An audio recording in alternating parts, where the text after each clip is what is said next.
শীত শেষ হওয়ার সাথে সাথে আমরা কিন্তু শীতের সবজিগুলোকেও অনেক বেশি মিস করব।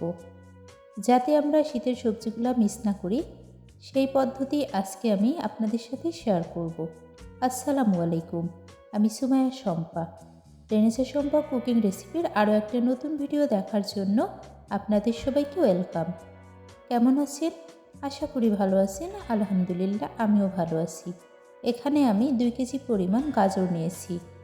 গাজরটা কিন্তু একেবারে ফ্রেশ, সেটা দেখে বোঝা যাচ্ছে। এখন আমি এই গাজরগুলো থেকে খোসাগুলোকে ছাড়িয়ে নেব। গাজরগুলোকে আমি আগে থেকেই কিন্তু খুব ভালো করে ধুয়ে নিয়েছি। অনেক সময় দেখা যায় গাজরে ময়লা থাকে, যার জন্য ধুয়ে নিতে হবে। আমি আজকে কীভাবে গাজরগুলোকে ফ্রোজেন করব, অবশ্যই সেই টিপস অ্যান্ড ট্রিক্সগুলো আপনাদের সাথে শেয়ার করতে চলেছি। ফ্রোজেন করে রাখলে গাজরের কালারটা কোনো রকম নষ্ট হবে না। আমি সেই টিপস অ্যান্ড ট্রিক্সটাই আপনাদেরকে দেখিয়ে দেব। আশা করি আমার এই গাজর সংরক্ষণ পদ্ধতিটা আপনাদের কাছে অনেক বেশি ভালো লাগবে। যদিও খুব দ্রুত দেখাচ্ছে ভিডিওতে, আসলে আমি এতটা দ্রুত কাটতে পারিনি। খুবই আস্তে আস্তে এগুলাকে আমি এভাবে খোসাটা ছাড়িয়ে নিয়েছি। গাজরগুলো থেকে খোসাটা ছাড়িয়ে নেওয়ার পর আমি এই গাজরগুলোকে 4 ভাগে ভাগ করে নেব। এর কারণ আমি গাজরগুলোকে 4 রকমভাবে কেটে নেব। প্রথমে আমি এই গাজরগুলোকে ঠিক এভাবে কেটে নিচ্ছি। গাজরগুলোকে আমি কেন ভিন্ন ভিন্নভাবে কাটছি সেটা বলে দিচ্ছি। কারণ এক একটা গাজর আমি এক একটা রান্নার কাজে ব্যবহার করব। দেখা যায় কোনোটা আমি খাবার ডেকোরেশনের কাজে ব্যবহার করব, কোনোটা আমি ফ্রাইড রাইসের জন্য ব্যবহার করব, কোনো গাজর আমি সবজি রান্নার ক্ষেত্রে ব্যবহার করব, কোনোটা খিচুড়ি রান্নার কাজে ব্যবহার করব। তার জন্য কিন্তু আমি ভিন্ন ভিন্নভাবে কেটে নিয়েছি।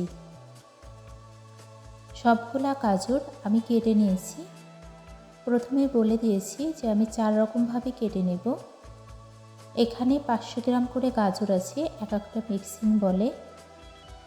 মোট 2 কেজি গাজর। গাজরগুলোকে আমি পলিথিনে ভরে কিন্তু সংরক্ষণ করে রাখব। আমি কোনো ফুড কন্টেনার বা কোনো রকম বক্স ব্যবহার করব না। এর কারণ ফ্রিজে বেশি জায়গা নেই। চুলায় একটা প্যান বসিয়ে দিয়েছি। প্যানে আমি পর্যাপ্ত পরিমাণে পানি দিয়ে নিয়েছি। পানি ফুটে এসেছে। এখন আমি বড় টুকরো করে নেওয়া গাজরগুলোকে দিয়ে নিচ্ছি। 1 চিমটি পরিমাণ বেকিং সোডা আর হাফ চা চামচ পরিমাণ চিনি দিয়ে নেব। তারপর জাস্ট 1 মিনিটের মতো আমি ফুটিয়ে নেব। 1 মিনিট হয়ে গেলে একটা ছাঁকনির সাহায্যে ছেঁকে আমি উঠিয়ে নেব। খুব ভালোভাবে পানিটাও কিন্তু ঝরিয়ে নিতে হবে। 1 মিনিটের বেশি যদি আমি সিদ্ধ করি তাহলে অতিরিক্ত সিদ্ধ হয়ে যাবে, আর সেটা কিন্তু ফ্রোজেনের জন্য পারফেক্ট হবে না। 1 মিনিট হয়ে গেছে। এই পর্যায়ে আমি ছাঁকনির সাহায্যে উঠিয়ে নিচ্ছি। দেখে বুঝতে পারছেন গাজরের কালারটা কত দারুণ হয়ে গিয়েছে। আগের থেকেও কিন্তু গাজরের কালারটা অনেক বেশি সুন্দর লাগছে। এভাবে আমি প্রত্যেকটা মিক্সিং বোলের গাজর সিদ্ধ করে নেব 1 মিনিটের জন্য। আর প্রত্যেকবারই আমি পানিটা চেঞ্জ করে নেব। একই পানি আমি বারবার ইউজ করব না। তারপর আরও কিন্তু কাজ আছে। সিদ্ধ করে নেওয়া গাজর আমি একটা মিক্সিং বোলে পানি দিয়ে নিয়েছি, আর এটা হচ্ছে আইস। আমি এখানে কিছু আইস দিয়ে নিলাম। এই আইস দেওয়া পানির মধ্যে গাজরটাকে 30 মিনিট ডুবিয়ে রাখবো। ফিরে আসবো 30 মিনিট পর। ততক্ষণ আপনারা সঙ্গে থাকুন।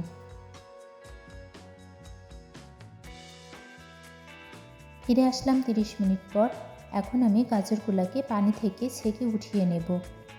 প্রত্যেকটা মিক্সিং বোলের গাজর আমি একই রকম প্রসেসিংয়ে রেডি করে নেব। কালারটা কিন্তু অনেক বেশি দারুণ দেখাচ্ছে। সিদ্ধ করার আগে কিন্তু গাজরগুলা এত বেশি দারুণ ছিল না। এভাবে আমি সবগুলা সেম প্রসেসিংয়ে আমি সবগুলা গাজর 1 মিনিট করে সিদ্ধ করে তারপর ঠান্ডা পানিতে 30 মিনিট রেখে দিয়েছিলাম, আর ছাঁকনির সাহায্যে ছেঁকে নিয়েছি। এবার আমি কিভাবে সংরক্ষণের জন্য রেডি করব, দেখতে থাকুন। ফ্রিজে বেশি জায়গা না থাকার কারণে আমি এই পদ্ধতিটা আপনাদের সাথে শেয়ার করছি। আপনাদের যাদের ফ্রিজে খুবই কম জায়গা আছে তারা কিন্তু এভাবে ফ্রোজেন করা সবজি সংরক্ষণ করে রাখতে পারেন। সবগুলাকে একই রকমভাবে রেডি করে নেব। এভাবে আমি সবগুলাকে রেডি করে নিয়েছি। এখন আমি ডিপ ফ্রিজে ফ্রোজেন করে নেব। অবশ্যই সেটা দেখিয়ে দিচ্ছি আমি কিভাবে ফ্রিজে রেখে দেব।